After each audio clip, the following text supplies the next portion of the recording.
Dr. James Abdey. He will give us insight into the various career prospects in economics, finance, management, and business. Sir, we request you to kindly come up on stage and take over. Thank you. Well, firstly, namaste, namaskar. That's all I know. This is my second visit to India, and I'm thoroughly enjoying the country. In the UK, there's this marketing initiative called Incredible India. And this is my second visit to ISBF, and it really has been a pleasure to engage with the students and faculty there, so much so that I personally would like to add another marketing slogan of Incredible ISBF. So it was lovely to hear that welcome, lovely to hear that biography about me. I was quite impressed with apparently of those achievements. So I was invited to speak at this symposium, and if you look through the program schedule, a couple of talks for you today. And now, first one on career prospects after studying economics, finance, business and management. And a little later, I'll be sharing with you some of my, I'd like to think, best practices of teaching quantitative courses. Good news, you have these goodie bags, these conference packs. I understand within them there is a USB drive which has all of these various presentations on them. So feel free to read through these and digest at your leisure. We won't go through everything line by line, but please do use these for the longer term. So, career prospects. Now, this is by no means an exhaustive list of where graduates of ISBF URL international programs through the LSE could end up. So we've clustered these together as sort of economics, finance, business and management, and although these disciplines have their own specific titles, don't think necessarily that these are all mutually exclusive disciplines. Indeed, they are very much not. Common to degree programs, be it in economics, business and management, economics and finance, there will be a core curriculum which is shared across these courses, including, of course, very quantitative courses such as mathematics and statistics. So, a nice selection of industries there. We often find money is a big motivator for many students, and where's the money? Well, that's in sort of the financial services industry. So your investment banking, hedge funds, etc. I put in there actuarial industries as well. An interesting word, actuarial. It's really referring to the insurance industry. Of course, it's a highly uncertain world out there, and the actuaries will be trying to quantify risk of various events, trying to decide what price, let's say, to charge on an insurance policy, let's say to insure a car or even someone's life perhaps. So indeed, many graduates are destined for the financial world. However, finance isn't for everyone, and with a strong quantitative background, which the University of London degrees do instill in its students, then really the world is the graduate's oyster, and they can find themselves in any area.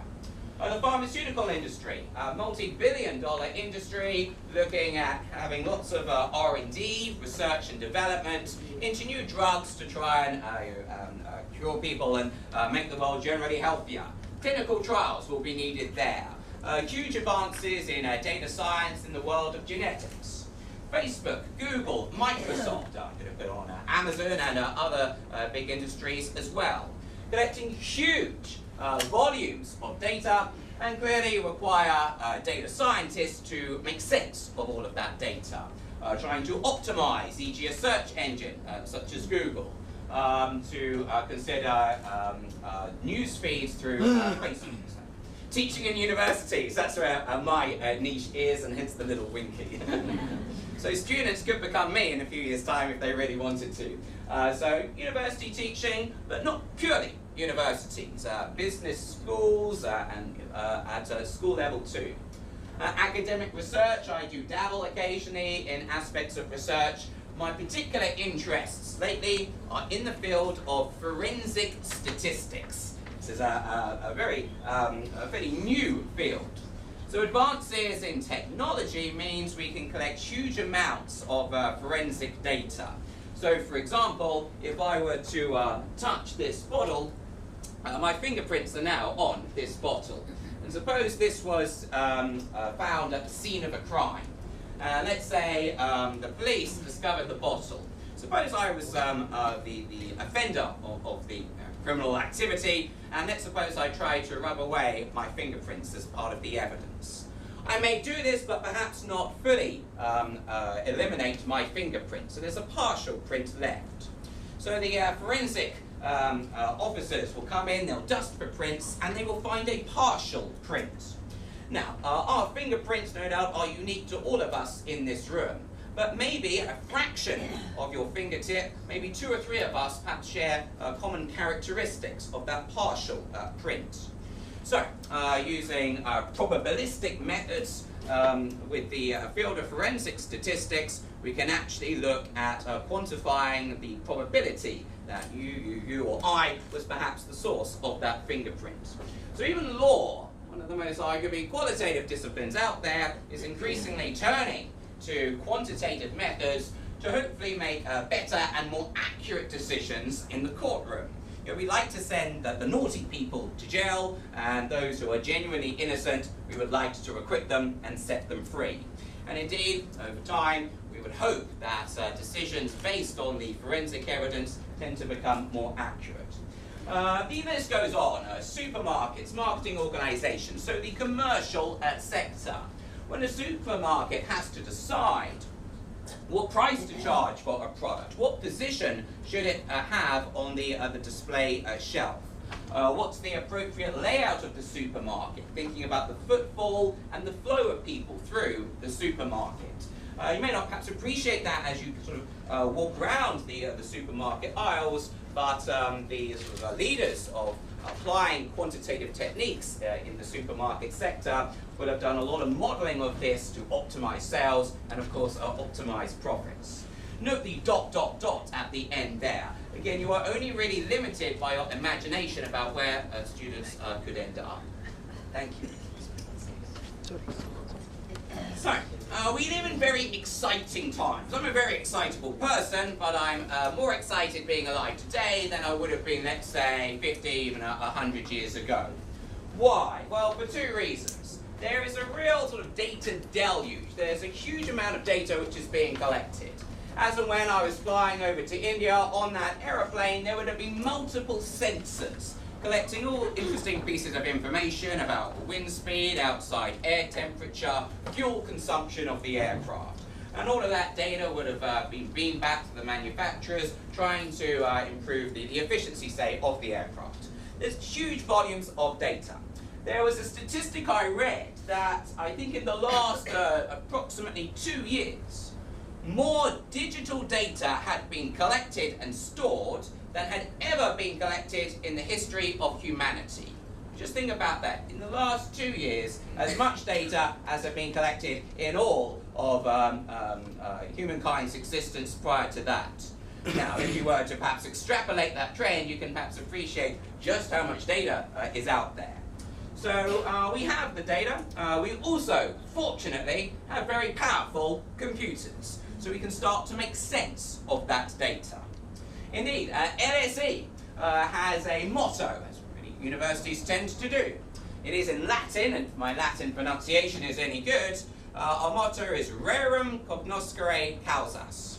Translation, to understand the causes of things. Well, things there is very generic, and we've seen we could apply things to any kind of sector or industry we so choose. But quantitative methods, and by that I'm really mixing sort of the mathematics, mathematical modeling, as well as statistics.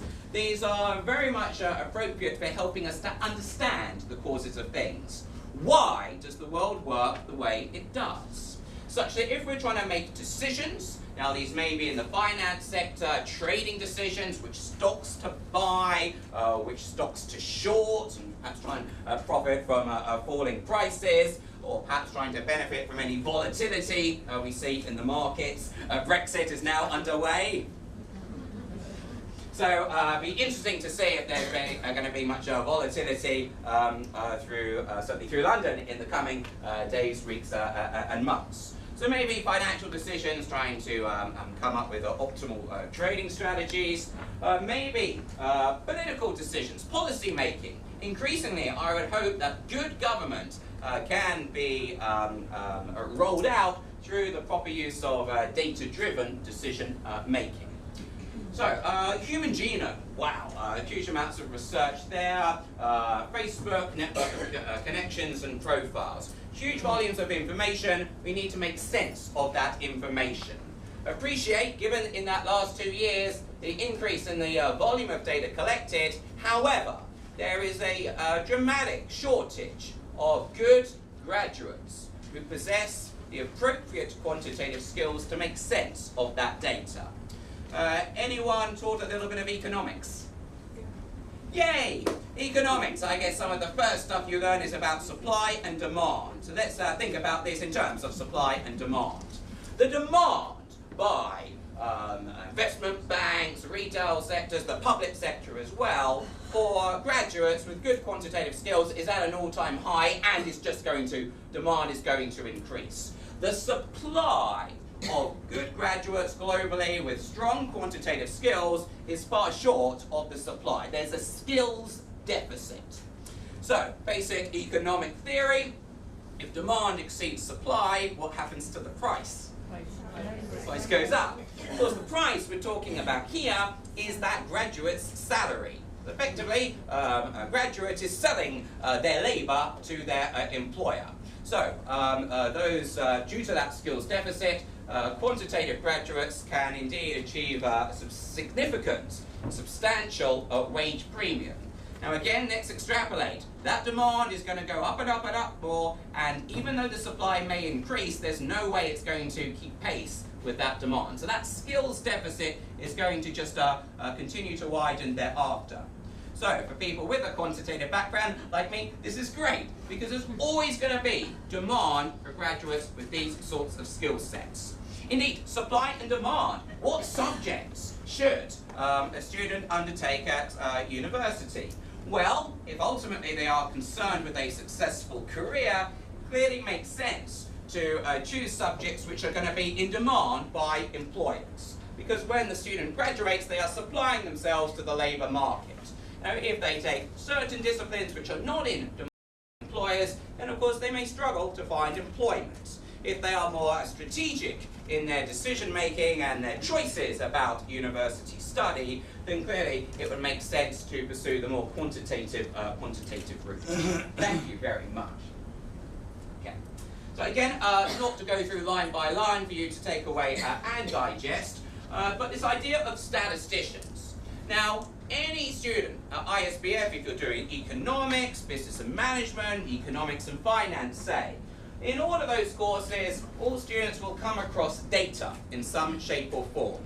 So when I use this term statisticians, I am using it quite loosely, and I would argue anyone who comes into contact with data effectively turns into a statistician. So informed decision making. Whatever career someone goes into, they will be making decisions. On the trading floor, deciding which stock to buy or whether to short it, how much to short it by. In government, deciding on the appropriate policies to undertake. Well, anyone can make a decision. The important thing is to make a good decision and an informed decision. So data-driven decision-making really, one would hope, is going to make the world a better place. But of course, we need the graduates with these quantitative skills to achieve this. There's no point collecting all of this mass of data if there's no one to make sense of it. Thank you. This is, and please do go to this link and read this article. In the New York Times, August 2009. August 2009, so getting on for 10 years ago now. There is an article with the title of For Today's Graduates, Just One Word, Statistics. So there's the link, and I strongly encourage you to have a read through it. In short, it was written by a guy called Hal Varian. He is an economist by training. He has published numerous textbooks in microeconomics. such that for most microeconomics undergrad courses around the world, many of them will have one of his texts as the recommended reading. And indeed, he was an academic for many, many years. Then he went over to the dark side. What do I mean by the dark side? I mean the private sector. Presumably, as the chief economist at Google, he earned a slightly higher salary than he was perhaps in academia. So, and this was 2009. I keep saying that the sexy job, gosh, I love that word, job. Sexy job in the next 10 years will be statisticians. So, that was 2009. We are basically roughly at that 10-year into the future point. Well, of course, he may have been wrong in this prediction. Anyone can make a prediction about anything, but people sometimes right, sometimes they are wrong. People said Brexit, no chance. No one's going to vote for Brexit. People said Donald Trump, no chance. No one's going to vote for Donald Trump. Almost all experts were predicting a Remain vote and a Hillary Clinton victory. And indeed, we see in sort of two so-called black swan events. Low probability but high impact events in the sort of geopolitical sphere happening within about 5 months apart of each other last year. So predictions, of course, can turn out to be wrong. Well, there's one publication I thoroughly enjoy reading, and every year the Economist produces a publication called The World In, and it is a set of predictions for the following 12 months. So in December last year, they published the World in 2017. And there was a lovely article within that trying to predict what the growth areas are going to be in the job marketplace. What are the kinds of jobs where we will see significant increasingly employment prospects. And it was going to be the top 10, and I thought to myself, before I even read this article, I bet statisticians or data scientists, terms like that, I'm sure it's going to appear somewhere in there. And sure enough, it did. Also in there were references to jobs which don't even exist yet. I think one of them was something like robotic engineer, i.e. the person who repairs the robots that do the household chores. Well, those robots don't exist yet, but they are looking forward. They are forward-looking. There's no point looking at what was in demand yesterday or in the past. We need to see where the labour market is moving towards. So, looking ahead, of course, there's going to be huge demand for data scientists, those with strong quantitative skills. So, and he's not kidding. And there's been huge numbers, if one looks through any jobs site for graduates. You just search through there for terms like data scientist or analyst, and you're going to find ample opportunities, ample job opportunities available in a variety of sectors. Thank you. It's a very lengthy article, just a few bits there, but the idea really to analyse and make sense of the data. Of course, a computer is great at following an algorithm. We can program a computer to do any sums that we like. What the computer can't really do, because it doesn't really have that human brain, is to actually make sense of the data. So the computer is great for doing the number crunching. We tell it to apply some mathematical operations to the data, and it churns out some other numbers. And that's great. But what we need are the human beings with the brains to make sense of that data and ultimately to make decisions around that data. Managerial decisions, say, so in the retail sector, let's say you're the CEO, deciding on perhaps how much to apply to your marketing budget and where that marketing budget should be spent, say. Should it be on social media advertising or perhaps more the traditional print form of advertising, say. So within the University of London international programs, again, whether it's economics, business and management or others, students will undertake courses where, yes, there is some of the theory, but also a lot of the applications and looking at the decision-making behind it. What should someone do with these results? What is the optimal thing to do? Thank you. And again, the article goes on and on and on, but the rich load of web data. Now, this article, again, was from 2009. think how much more data has been collected since in the last 8 years. Yet again, we don't really see enough graduates out there with quantitative skills. I mentioned economics a little earlier, supply and demand. So of course, graduates with a strong set of quantitative skills are going to have a comparative advantage over their non-quantitative counterparts. I suppose there's a perception by many students that maths, stats, these are hard disciplines. Well, of course, we are looking at all the students trying to develop a fairly scarce set of skills. And indeed, it does require some degree of intelligence to fully grasp these mathematics and statistics, but think about the effort being put in there being amply rewarded as and when they graduate with their salary with many zeros at the end of it. So please do have a look through that article at some length. So, one task that statisticians often face is simply communicating data to the public. What am I trying to achieve here today? I am trying to communicate to you why students should undertake a quantitative degree program. Establish the success of that perhaps later on. We'll need some metric perhaps to decide that. But communicating data to the public.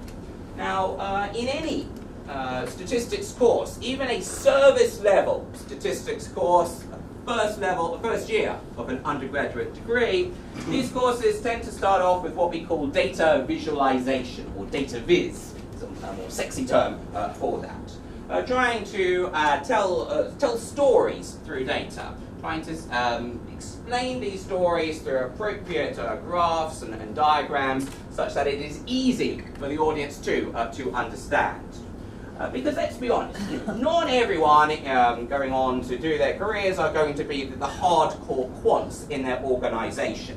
Clearly not everyone is going to go on and do PhDs in statistics, mathematics, etc. Of course, they are a very niche bunch, a very small group of graduates, but that's those who really want to specialise very heavily in that sort of data mining activities. But what we really need are people who don't focus too much on perhaps the algorithm building, but can see the bigger picture. And going back to this idea of decision making and what is the optimal thing to do based on the results. As we said, the computer can be programmed, say by an expert, to churn out some numbers. But we need someone with that human brain to make sense of it. Rerum cognoscere causas, to understand the causes of things. And if we do that, then we can make the best sort of decisions. So the idea of communicating data to the public. Educational, yes. Policy making. You have politicians from, let's say, rival political parties offering different views of the world. Well, of course, what's the goal of a good politician is to try and persuade, rightly or wrongly, but to persuade the electorate round to their point of view. So I would argue a good politician is a benevolent one and is not trying to skew the data or try and mislead people, but offer an objective assessment of the world based on an objective form of data analysis.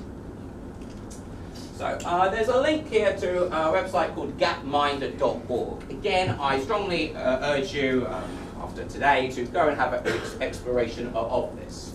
Hans Rosling, Professor of International Health. Sadly, he passed away earlier this year, but he was, shall we say, perhaps the rock star of the world of statistics and data visualization. This man toured the world and gave numerous talks to universities, industries, I'm sure governments as well, about the power of data visualization. Now, given his expertise in terms of international health, this website offers a couple of very good videos which really bring data to life. One of them is called The Joy of Stats. And I strongly encourage you to have a listen through to it. It's about an hour long. It's not technical, because it's not aimed at a technical audience. It's aimed at those with just your good general knowledge of the world. And he excellently described sort of the links between health and wealth. As countries become wealthier, as their economies improve, then of course they get better healthcare, and life expectancy tends to improve as well. And within that video, there is an amazing dynamic graph. It takes about 30 seconds or so for him to run through the graph, but what it does run through is about 100 years of data on pretty countries for which data have been obtained, on GDP figures, on the population size as well, and also average life expectancy. And I won't spoil it for you about what happens in that chart to give you some incentive to go to go and watch it. But it's a very powerful tool for communicating a vast amount of data. 100 years or more of data in a short period of time. So a great form of so-called data reduction by being able to communicate a large volume of data in a very simple, easy to understand message. Now, I mentioned finance earlier, and let's not kid ourselves, many students are tempted by the world of finance. I said there, investment banking, the hedge fund industry. How do these differ? Well, the hedge fund industry tends to be more relaxed in terms of the working environment. Quite often, PhD graduates in quantitative fields will be snapped up by hedge funds because they have these research teams trying to do data mining, trying to look for the signal through the noise and develop, hopefully, very profitable trading strategies. So they offer more of an academic kind of lifestyle in their working environment. The investment banks tend to be a little bit more formal. But let's face it, many students are tempted by the world of finance. Well, I would claim that the so-called language of modern finance is statistics. Okay, so although finance will appeal to many, they see the pound signs, the dollar signs, the rupee signs, because that's where the money is. Fine. But if you really want to excel in that, you do need to have a strong quantitative background. I really would say statistics is the language of modern finance. As an example, when I was a PhD student, I spent some time as an intern at a quantitative hedge fund. So these people purely use mathematical and statistical techniques, again, to sift through huge volumes of financial data, trying to find those gold nuggets, trying to find those little diamonds, trying to sift the signal from the noise. So these were all PhD educated people with doctorates in statistics, physics, maths, economics, management, those sorts of areas. Those with a very strong set of quantitative skills. And indeed, when I went for the job interview, what sort of questions was I asked? Well, once we got over the niceties at the start, it was simply a load of questions on probability and statistics. This was the finance industry. So I did ace it. They asked me the right sorts of questions that I knew the answers to. But the world of statistics and mathematics heavily coming into the hedge fund industry. So, continuing with the theme of finance, basically people want to make money, and they can do that through trading assets, trying to predict future price movements. And then through the appropriate application of derivatives products, say, if one can predict these things fairly accurately, then potentially huge amounts of money can be made. So, within this financial world, when we do have financial data, what really are we hoping to achieve through the use of statistics? Well, through various data mining techniques, some of which will have been introduced through the University of London programs, we're looking at discovering things, finding things. So remember, 100 or so years ago in the wild west of the US, people went prospecting for gold. Okay, that was what they were trying to do. They were shifting through the earth, trying to find those gold nuggets. Well, clearly the world has evolved since then. We've moved on. The modern equivalent of that gold prospecting is really in the domain of big data. Sifting through. Our gold now is not that nice yellow stuff. It is the data itself. So we're looking at trying to discover things, trying to discover that gold nugget or that uncut diamond. That's using something called estimation. And indeed, students on our undergraduate programs will spend quite a bit of time looking at estimation techniques. And then testing. You think you've discovered something. Well, what do these hedge funds do? Well, let's say they've done their data mining based on historic data. They think they've discovered something. They think they've discovered that gold nugget, and this is going to lead to riches because they're going to trade on this. They found some so-called arbitrage opportunities, and they can make a lot of money. Well, let's suppose you think you've discovered something, and you want to trade on this. But of course, these hedge funds are going to be trading vast sums of money. Tens, hundreds of millions of dollars, maybe even taking $1 billion bet on something. But if you are seriously putting that amount of money at stake, you want to be as confident as you can be that you are going to be doing the right thing. Because although you hope you will make a lot of money, you always run the risk, of course, losing a lot of money as well. So there would need to be a degree of checking, which we would call the field of testing within statistics. Again, things students are going to learn in our various courses. So, statistical skills in the finance industry, more important than other skills. This is a judgment call here. People may agree with me, some may disagree with me. I'm biased as a statistician, but I think I'm right. I would say yes. Clearly, this is not the only skill set one requires. If you're working in a team, you still need those soft skills, the communication skills, the interpersonal skills. I'm not saying they don't matter at all, but really a good academic degree is more about instilling those academic and quantitative skills. This is why we design our curricula the way we do. Because we know our graduates are going to go off into the real world. We want them to have successful jobs. So inevitably, we do design our degree programs accordingly to give them the optimal chances of success. So, we'll talk about this as statistics, but there's other related fields, financial mathematics. Again, these are not mutually exclusive.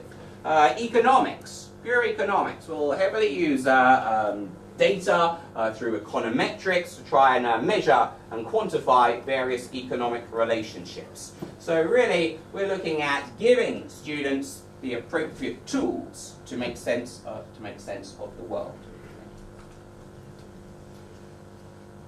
Computing packages. I mentioned computers. We have this huge wealth of data. Now, clearly on a simple pocket calculator, we cannot do any serious data analysis. Well, good news there. We have very powerful computers indeed. Of course, the computing power increasing over time. So within some of the courses we offer through statistics, economics, disciplines as well, students will be exposed to various computing packages. Think of computing skills a bit like language skills. Okay? When one learns a foreign language, you really need to learn two things. You need to know the vocabulary, and you need to know the grammar, the syntax, and how to put all of these things together. Similarly, when one becomes proficient with some a computing program, so actually learning the programming language, one needs to know the codes, the functions, the syntax, how everything comes together. Now, there are many languages in the world. I read in India there are something like, how many languages? Many. Many languages. Now, I'm sure no one in this room speaks every single one of those dialects. It would be an impossible task. I did do French and German years ago. I did that to A-level. I can only remember the odd word now, like baguette and bratwurst in German. That's about it. Clearly, if you don't use something, you lose it. Same holds for quantitative skills too. You can learn it in the classroom, but if you don't keep applying it, it of course gets forgotten. Now, there are many computing packages out there, just as there are many foreign languages out there that you can learn. No one can learn everything.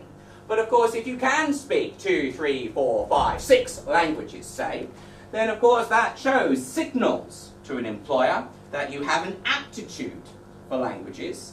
And if the need arises and you needed to learn another language, well, if you can speak 5 already, you can probably learn another one quite easily. Well, with statistical computing packages, well, there are many out there.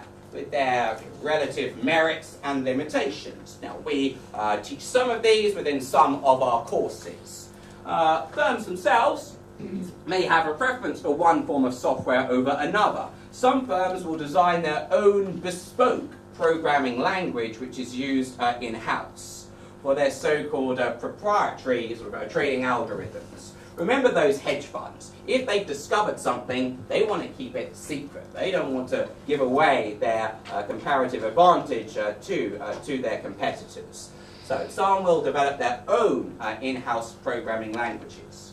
Now clearly, a graduate is not going to know what their bespoke programming language is, but if they can demonstrate competency with a selection of computing packages. Now I'm meaning beyond the basics of things like Microsoft Office. Can you use Excel? That's very basic stuff. We look at some more specialist forms of statistical and econometric packages.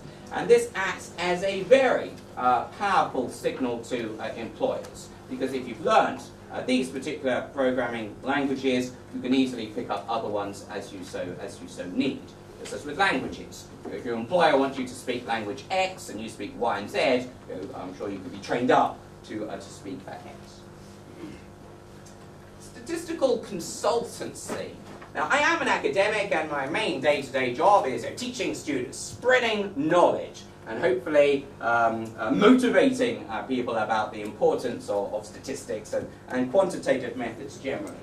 I do other things as well. I do some statistical consultancy on the side. I mentioned gold, right? I know gold here is very popular in India for jewellery. I know this because I did some consultancy a year or two ago for the World Gold Council. This is the market development body for the gold industry. It's funded by various gold mining companies around the world. They are headquartered in London. I'm pretty sure they must have offices here in India and dotted around the world. It was great going to the offices of the World Gold Council because I wondered, how are their offices decorated? What colour scheme have they gone for? And what do you think? It was gold, and very tastefully done, I have to say. Whether it was solid gold or just some gold leaf, I don't know. But I did some consultancy work there. And what did this involve? Well, we all know what gold is. We don't know how much of it is out there. There's a finite amount of gold in the world. Some of it's still in the ground. It hasn't been mined out yet. But people have been looking gold for many, many years. However, no one knows exactly how much gold is out there. Who is holding it and in what sectors is it in? I'm sure within this room some people will have a gold jewellery on. I have a mobile phone, and even within this there will be a few traces of gold in there somewhere. So the use of gold in technology. Some people may have gold in their teeth. And indeed, so a small sector, but the World Gold Council do have in their gold data figures they release, there is a line for dentistry and the dental use of gold. But it is quite minimal, for example, compared to jewellery, use of it in industry, so the technology, and also your classic investment, the gold bars, the gold bullion. So we spoke about supply and demand for economics. Well, the gold sector is looking at supply and demand figures. The supply of gold, new gold being dug out of the ground, existing gold which is melted down and recycled. Okay, so there's the supply of gold. And then there's also the demand by investment, the gold bullion and bars, the dentistry, technology, etc. So they had a problem and they came via LSE because we are this fountain of all knowledge and we are the go-to place by people who have various problems and they do not have the in-house expertise to solve these problems. So we have a division called LSE Enterprise. It's the sort of commercial arm of LSE. Now our clients vary a great deal. They could be governments, they could be private sector organisations, NGOs, so non-government organisations, think tanks, etc., etc. So I did some work with the World Gold Council, and because no one knows how much gold there is, all of the figures which are published are estimates. They're guesses. It's guesswork. Because, of course, there's a bit of a black market, an underground market in gold. Maybe an illicit market. People don't necessarily always report exactly how much that they have. When I was here in December, this demonetization was underway here in India. How's this worked out? Well, I believe one of the motivations of that was due to the illicit hoarding of huge numbers of banknotes. So, illicit hoarding of gold, illicit hoarding of banknotes too. So, no one knows how much gold is out there. So there are estimates, and different people will come up with different estimates of how much gold is out there. So just as an example of a consultancy project. Now, when I started this, I knew nothing about gold, other than that, I like it, and I like it a lot. But that's it. So it was a bit of a learning curve for me, because I assumed we knew roughly how much gold there was out there and who held it. Of course, governments, central banks will have huge gold supplies too. It's interesting. Gordon Brown, when he was the Prime Minister in the UK, when he was finance minister, before he became prime minister. So in the early 2000s or late 1990s, the UK had a huge gold reserves. And the price of gold was at an all-time low, an historic low. So Gordon Brown, in his wisdom, decided to sell a significant amount of the UK's gold. But of course the market price was very, very low. Now, as you may have been aware, in recent years, gold has multiplied many times since then. So that one decision could have cost the UK taxpayer, I don't know how many billions of pounds. It's extraordinary. That one decision, very, very costly indeed. Gold, of course, is a safe haven asset. When there's uncertainty, well, we have Brexit, we have Trump, and I'm sure lots of other geopolitical things to come in the coming days, weeks and months. So when the world does look a scary place, you go for gold, because it's shiny, it looks nice, people like it, and it's a safe haven asset. So lots of volatility, really, in gold prices. So I did some consultancy there, where they had a bespoke problem. I don't want to go into the technical details of this now, but I was called in to offer my statistical expertise to try and offer a solution to their problem. Well, when I did this, it soon became apparent that there was not one solution. There are many possible solutions. And students, as they do their undergraduate degrees, will often find that there's not necessarily one right answer to a problem. There are some exceptions. If you're doing mathematics and you have to differentiate or integrate a function, there's an answer, and you're right or you're wrong. But when you're looking at the social sciences, your economics, your finance, your management, often there is no one right answer. There are different possible answers, different possible solutions, each with their respective advantages and disadvantages. So a very well-designed undergraduate education, which is of course what we offer, is to train students to become these great inquisitors, and indeed to recognise that the world is not black and white, there's not a right thing to do and a wrong thing to do, there's multiple options available, and to be able to appreciate what the pros and cons are in each. And then overall make some judgment about what the person considers is the best course of action. So I was doing some exciting work there in the gold sector. The latest thing I'm currently on is art. Now, just with the gold, I know very little about art other than what I like. Now, art, paintings, sculptures as well. It's not just purely the canvas paintings. Well, what is art worth? As you know, I own a painting, a Picasso painting. What is this painting worth? Well, it's perhaps a subjective valuation. So it's not easy to value art very well. Well, it's a consultancy, it's a firm I do some consultancy for, and basically they try to price art. Just like you have the FTSE 100 index, okay? A stock index, or the S&P 500. In India, the Sensex, yeah. So all stock exchanges will have their own main stock index. Well, this firm produces an equivalent index for art. So like you have the FTSE 100, you can have the Art 100. an index of the world's leading 100 artists. And just as some companies enter the FTSE 100, some of them go out of it, the composition of the FTSE 100 today, in terms of those companies, which is somewhat different from what it was 50 or so years ago. And similarly, some artists become fashionable, or maybe they go out of fashion. So art, one would perhaps not associate quantitative methods with art, but indeed there's great opportunities to try and value art. So maybe a graduate wants to become a sort of freelancer, an entrepreneur. They could offer their quantitative skills to businesses. We said there's a skills deficit. Firms have all of this data, they don't have enough expertise to make sense of it.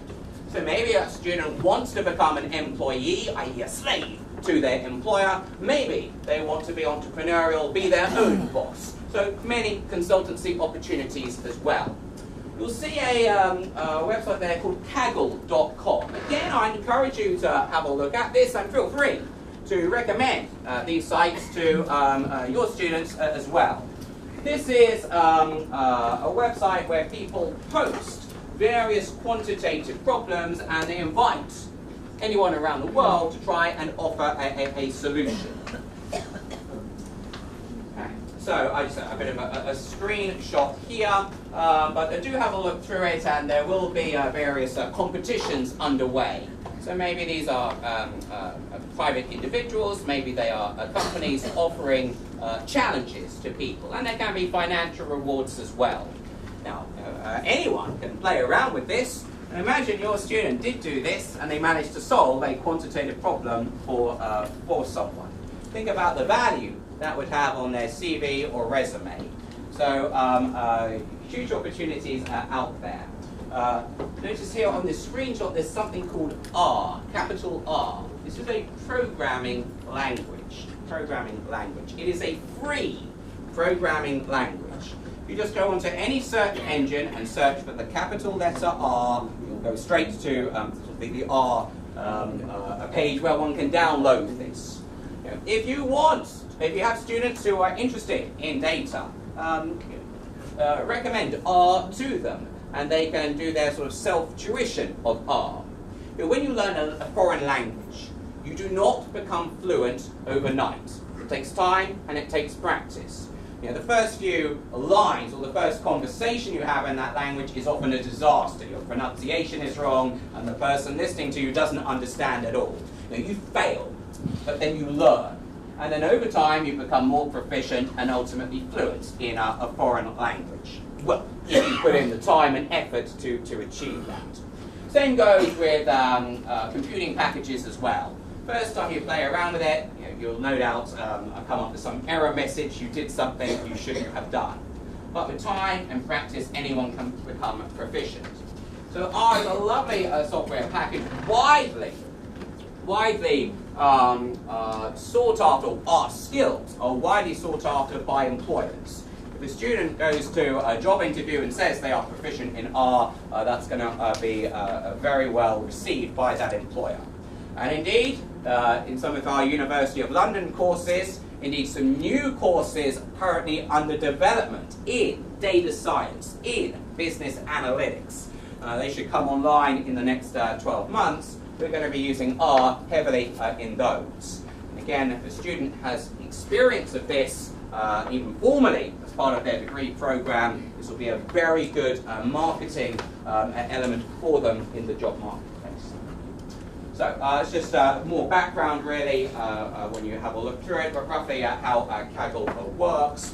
The idea that there are test data sets, training data sets, one experiment with possible solutions. Remember what I said with the World Gold Council? There was not one solution. There are many possible solutions which we could have adopted, and we needed to make a subjective judgment about what would be the best thing to do.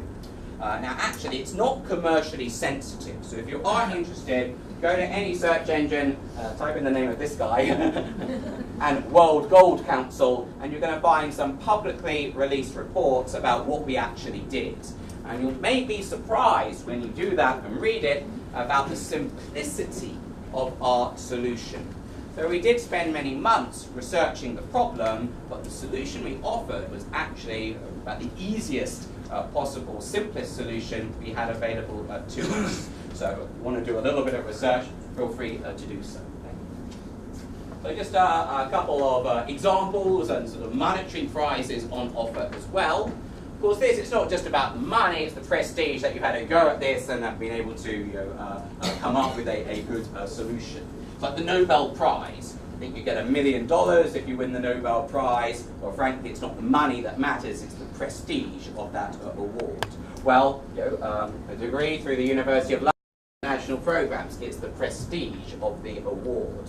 Well recognized, well regarded globally, so if a student has one of these things on their CV, again, it's a very powerful signal to employers.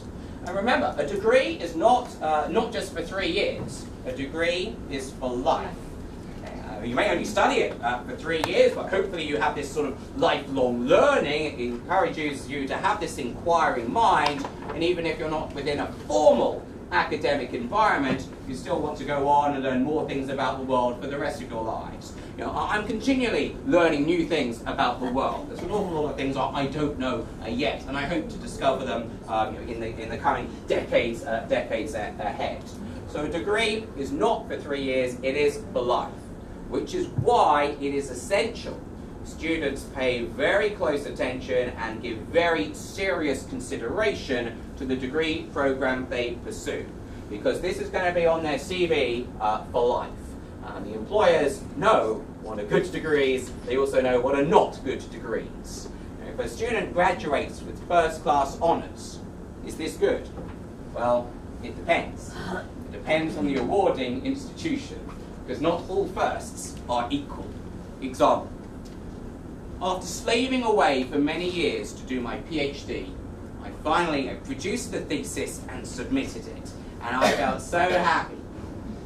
The next day, I went to my inbox and I got a spam email from some fictitious university allegedly located in the US. It wasn't Trump University. Some made up university, and it says, for $100 you can have a doctorate. I know. And my instant reaction was, damn, what have I done this? 3.5 years of this, slaving away for a PhD. And I could have just had $100 and got my certificate. And then I thought, James, you idiot, no. You may get a piece of paper from some fictitious university, but it has no value. No one's going to take me seriously. If this said, I don't know, it's recording. I'm not saying maybe this is Trump University, but if it was some other fictitious place, I doubt you would have come here today. Maybe this was hopefully a good marketing tool and it pulled you in. Why? Because this is a signal. It's a signal of quality. We have a very strong reputation. And LSE, well, we are the people designing the curricula within the courses in the University of London international programs. And therefore, again, it's a signal, a hallmark of quality. The degree is not for 3 years. The degree is for life. So although students are very young when they are making their university decisions, and clearly, when they're so young, they're not that well informed. That's why I'm sure they will turn to you as counsellors who are informed individuals and can offer a very objective and good advice to students. So remember, they must offer the quality of the awarding body. Thank you. So just a few examples. Now, again, by no means an exhaustive list. There are many things I could have put up here. I was looking through those various graduate job websites just to give you a snapshot, purely that, a snapshot of some kinds of quantitative careers that people could pursue. I tried to get a fairly broad cross-section in terms of sectors and the sorts of work people could do. Again, this is by no means an exhaustive list. So I mentioned the finance will be no doubt a strong attraction for many students. Now, maybe 20, 30 years ago, you would not have found jobs called quantitative trading analysts. These things didn't really exist. The job market today is very different from the job market of yesteryear. But of course, we're looking further into the future now. We want to be forward-looking. We're not trying to prepare ourselves for the careers of yesteryear. We're trying to prepare ourselves for careers of the future year. And indeed, you're going to see quantitative data scientists, those sorts of words, increasingly appearing in job descriptions and job titles. The idea of a bookmaker, indeed, looking at sort of calculating risks of various things. So here we're looking more at one can apply statistical mathematical modeling, trying to predict various outcomes. Statistical model in the other sports industry, you would perhaps not associate sport with mathematical and statistical modeling, and indeed most people don't. But hopefully after today you'll take away that any industry you think of, I say any industry, there is an application for quantitative skills. Now, if a student is very smart, perhaps they don't follow the herd and go into finance. Yes, there's a lot of money to be made, but a lot of money can be lost. And you hear about perhaps the high salaries that the investment banks may award, but perhaps you don't hear so much as when there are job cuts. And investment banks, if you underperform, you're going to be out the door. Do the general public give much sympathy to these bankers being made redundant? Perhaps not. So maybe it would be a sensible strategy to perhaps not just follow the herd into the finance industry. Less people go into fewer people go into non-financial sectors. But of course that means there's still demand there, so arguably you're going to be an even rarer commodity if you go for non-finance sector jobs. Now, a student can do whatever they like, it's whatever they are motivated and interested in. I don't think finance is the be-all and end-all. So, and have a read through this at your leisure. We're looking at things in sort of the sports industry. Investigator statistician. Well, I mentioned the forensic statistics that I was looking at, the interplay of statistics and the law. So we are seeing this more and more in courtrooms where expert witnesses, i.e. expert statisticians, say, come along and offer objective, probabilistic assessments about how likely this person was to have committed the crime or not committed the crime. So they're really sort of investigating the forensic evidence. But we can extend it to the pharmaceutical industry. One of those I listed at the start, the second bullet point of main sectors. So applying methods to medicine and biology, testing the efficacy of a new drug. So let's say some big pharma company spent billions of dollars trying to develop a better cure for cancer, heart disease, whatever it may be. So you have a drug. You would like to license it and sell it to people around the world.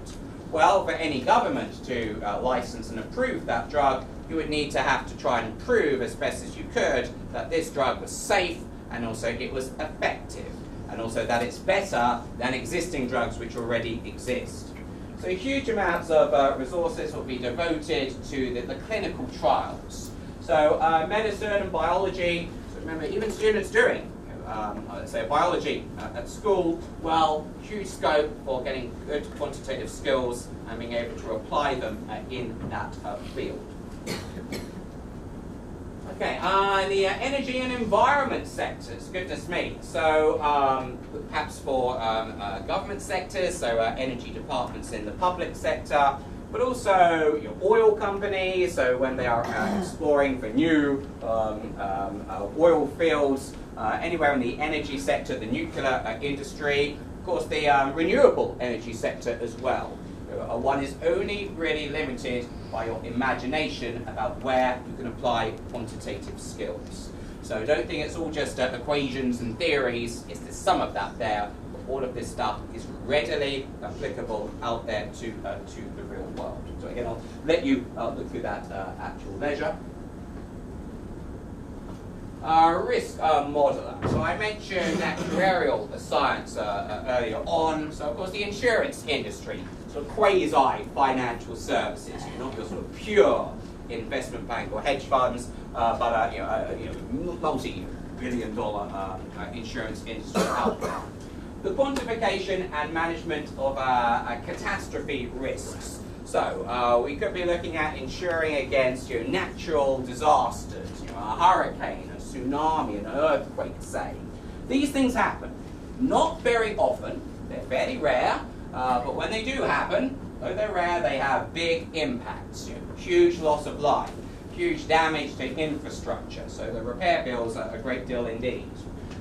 Space exploration. We're seeing much more now the commercialization of space. India have a space program. You do, don't you? Well done, yeah. We sort of, UK is sort of part of the European Space Agency, but with Brexit, I don't know if we're going to be kicked out. I don't know. But well, if you put people up, We the distinction of having the most economical payload distribution system to space. Oh, really? Okay. So, yeah, the commercialization of space. But space is a very risky business. I'm sure you've seen footage of space or satellite launches where the rocket explodes. Okay? And when one rocket explodes, you've probably got a $200 million satellite in there, the rockets itself. So it's quite a costly explosion. The management of catastrophe risks, those big things. Now there we were looking at physical things like natural disasters or a rocket blowing up. Of course, we could be looking at financial crises, economic crises as well. There could be huge amounts of unemployment as a consequence of this, etc., etc.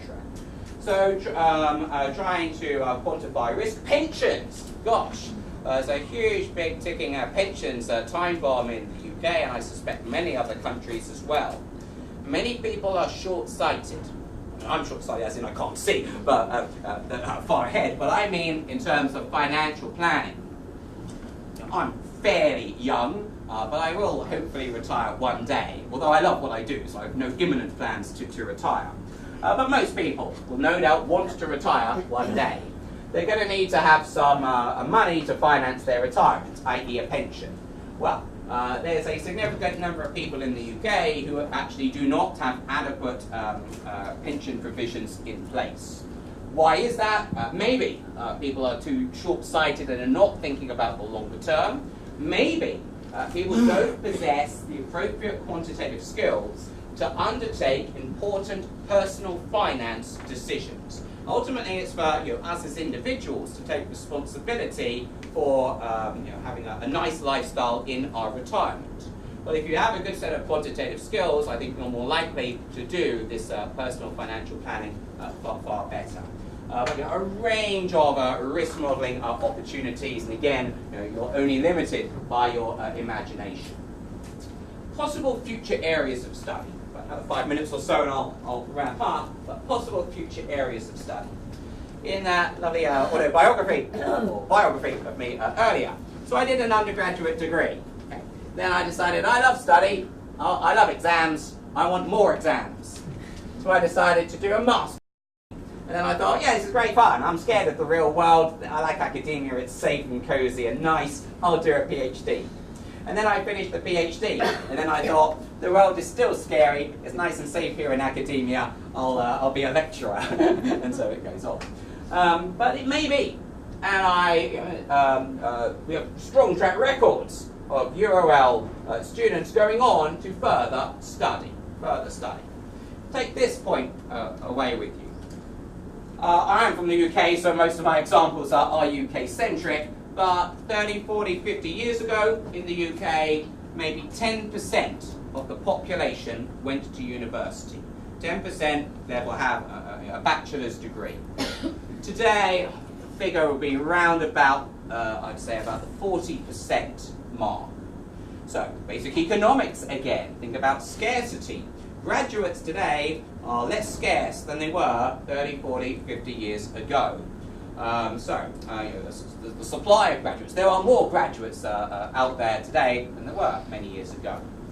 So a graduate today is less scarce than they were decades ago, which means many now turn to want to make themselves, to distinguish themselves from all other graduates and go on to pursue postgraduate study, master's study. Well, if you have a good quantitative degree, economics, business and management, etc., etc., then master's, postgraduate qualifications can be very specialised indeed. At LSE, our master's student population is larger than our undergraduate student population. We are, in fact, predominantly a postgraduate university, which is quite rare among universities. Most it's the undergraduate education. But we have lots of undergraduates, but we have even more postgraduates, large numbers of master's students. The number of master's programs, the distinct degree titles on offer, I forget the exact number, but there's a multiple of how many distinct undergraduate degrees we offer. So at the postgraduate level, one can go on and specialise in any sorts of fields one likes. But with a good grounding of quantitative skills, which all of our undergraduate degrees offer, then all sorts of things one could go on and specialise in. So particularly at more sort of a master's level, you could go on and take courses, so-called survival methods applied to actuarial science, so those really wanting to go into the insurance industry. Time series and forecasting, financial data, the sensex, it moves around over time. Therefore, this is a time series variable. We know what happened in the past. What we're trying to predict is what happens in the future. We can always predict with hindsight. Today I can stand here and say, I predict Brexit, I predict Trump. Well, after the event has happened, that's easy. The challenge is trying to predict things before they actually happen. Bayesian inference, the idea of updating your beliefs about the world as you receive new information. Today, you are basically Bayesians, because why have you come along today? Maybe to see me, I don't know, but specifically or not, but to gain information. Okay? To gain information. I hope by the time you depart from here, you are better informed than when you arrived a couple of hours or so ago. And hopefully new information is useful information to you. So what do so-called Bayesians do? Well, we collect new information. I say we, I'm a quasi-Bayesian, I guess, but we collect new information about the world and use this to improve our understanding of the world and hopefully make better decisions. So just as you hopefully are gaining useful information today, and I hope you will go on and transfer that useful information to your students. And you hope that those students will listen to you, follow your advice, and hence that will help them to make better decisions. Of course, with the student's perspective, it's about what degree program they go on and pursue.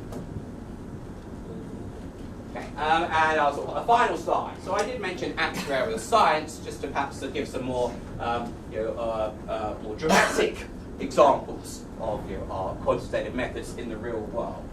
So actuarial science is a blend of mathematics and statistics. So although these have distinct names as disciplines, and they are taught one discipline at a time, students through the degree will soon appreciate the links, the bridges involved. And all of these disciplines, economics, finance, management, mathematics, statistics, they are not silos, they are not standalone disciplines. There was a lot of crossover between them. And this is good for students, because when they realize this, they get economies of scale in their studies. When they are revising for their economics exam, they'll actually be revising partly for their mathematics exam as well. When they're revising for their statistics, it'll be links back to economics, to finance, to management. So students will start to see the bigger picture, the sort of holistic picture, how everything can sort of merge together. So I think this is arguably quite a dramatic and exciting area. So we mentioned about those sort of natural disasters. Well, I mentioned about a tsunami, it could be floods, oil spill. So the Deepwater Horizon in the Gulf of Mexico a couple of years ago. Huge environmental damage as a consequence of that. Could this happen again? Maybe. Unlikely, low probability event, but very much a high impact event. In 2010, there was a volcano in Iceland. I am not even going to attempt the pronunciation of that volcano. Sounds good.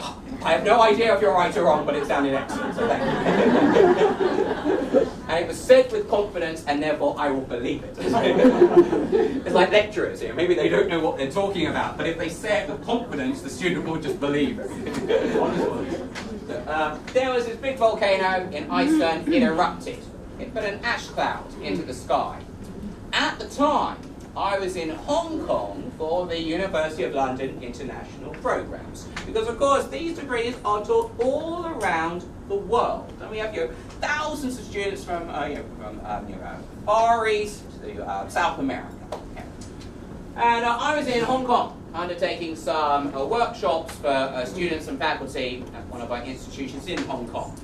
This thing exploded. Well, not exploded, erupted. Initially, the ash cloud was over Iceland, and only Iceland. Then I think there was some wind, and it moved, it blew over. Now at the time I was staying in my hotel in Hong Kong, and clearly this was on the news. It was on CNN that there was this ash cloud. And then I thought to myself, I'm in Hong Kong. In a few days' time I'm due to fly back to London. The ash cloud is over Iceland. I'm not going anywhere near Iceland. All is well. And then the wind was starting to blow this ash cloud over. And I thought, again, okay, I'm not anywhere near London. And then it started to come over this way and starting to encroach into the main European airspace. It was now time for me to fly back to London. So I seen this on the news, but airspace was still open. Airspace was still open. So I went to Hong Kong Airport to check in. I checked in and they issued, British Airways, they issued me with a boarding pass. Thank you. They then said, sir, there's going to be a slight delay to your flight because of the ash cloud. Now, at times I am somewhat naive, because naively I said, what, half an hour? And they said, maybe sir, we don't know. So I was expecting 30 minutes inconvenience. Yeah, I can live with that. Half an hour later, European airspace was now closed. My flight, therefore, cancelled. But I had a boarding pass. Thankfully to the EU, there's a big issue about Brexit at the moment in the UK, but I believe, because we were in the EU, there was some EU regulation which said that basically British Airways, as they had issued me with a boarding pass, they had a duty of care of me. Not my fault, this. Frankly, it was not British Airways' fault. You can call this an act of God or whatever you want to call it. It wasn't the airline's fault, but I had a boarding pass. So it was a premium economy ticket, but I had a boarding pass. So of course, everyone on this flight, and many other flights as well, it's not just mine, it's happening all around the world. So now I was stuck in Hong Kong, and so the airline said, and of course no one knew when airspace was going to reopen. It was just closed indefinitely at this stage. I had a boarding pass. They took me to a hotel, the Mirror on Kowloon side of Hong Kong. An amazing hotel. The room, it was very modern, it had buttons for everything. Although my hotel room here in India, although it also had buttons for everything, it does the curtains, it's amazing. So I was now in this lovely hotel, the Lux room, and of course all of the food and drink included, breakfast, lunch, dinner. You had to eat within the hotel, but it was free because I had a boarding pass. We had this chocolate fountain in the hotel, it's amazing. And I was lying on this lovely bed in the hotel room. CNN was on. And of course, this was dominating the news because, of course, European airspace had been closed, so an unprecedented event in the aviation industry. And I was watching this, and you could see the tales of woe because not everyone around the world had a boarding pass. So there are images of CNN of many people sleeping on the floor on the airports, in these sort of the departure areas, and some people hadn't showered for days, and it was very, very bad. I had a boarding pass. But of course, note I don't know how widely it affected people here in India. I mean, this was what 2010 it happened. So some areas around the world more affected than others. So I was lying in my executive room, and I thought to myself, James, it could be worse. I have a boarding pass. But there was huge uncertainty. No one knew when airspace would reopen. On CNN, I remember, some people were predicting this could go on for months, because no one knew if it was safe to fly the aircraft through the ash cloud. Okay. So there was a huge uncertainty. In the end, I was stranded for about 2.5 weeks, but then it was good. I got a first-class upgrade on the way back. Why? Because even when airspace reopened, there were no spare seats. My flight no longer existed, and all of the scheduled flights were already full with the normal passengers. So someone at British Airways, this is an unprecedented event, they had a problem. I'm in Hong Kong consuming vast amounts from the chocolate fountain and having this big hotel bill. You just sign it off to BA every time for dinner. Sign it off to BA. It's great. Of course, there are others as well. So I was costing the airline a large amount of money. I only had a premium economy ticket, so they were making a huge loss on me. But this was an unprecedented event. There was not an off-the-shelf solution to how to solve this problem. So what did they do? Well, someone, or people at the airlines, would have to provide modelling of this to understand costs of different courses of action. So what did they do in the end? Well, clearly, women with children, the elderly were priority people to repatriate as soon as airspace reopened. I was single, travelling alone, so I was not a high priority to repatriate. So in the end, what they did, they actually chartered a so-called ghost flight. So there were no spare seats on any scheduled flights. So they chartered a special ghost flight, i.e. an empty plane, flew it over to Hong Kong, and everyone else of us who was still there, they then flew us back to London.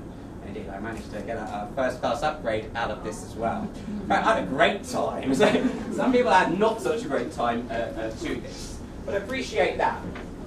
Before that happened, nobody, I reckon, in this room would have predicted such an event could take place. Very low probability, but very high impact. Are there future low probability, high impact events out there waiting to happen? You bet. But of course, by their nature, these things are pretty much unpredictable. I will not be surprised if there's another tsunami somewhere in the world. When and where, don't know. I'm sure there will be many earthquakes in the world. When and where, I don't know. However, rerum cognoscere causas, to understand the causes of things. Now, these are not easy things to predict. One hopes that with good mathematical and statistical modelling, we'll never predict these things perfectly, but we would hope our ability to predict these will improve over time. And imagine these things. If you can give an early warning of an earthquake or a tsunami, think about the lives that you could save. So ultimately, this is even life and death. So what can seem a very perhaps dry, abstract, quantitative set of subjects is very much, oh, there we go, an unexpected event, there we go. I didn't predict that, did I?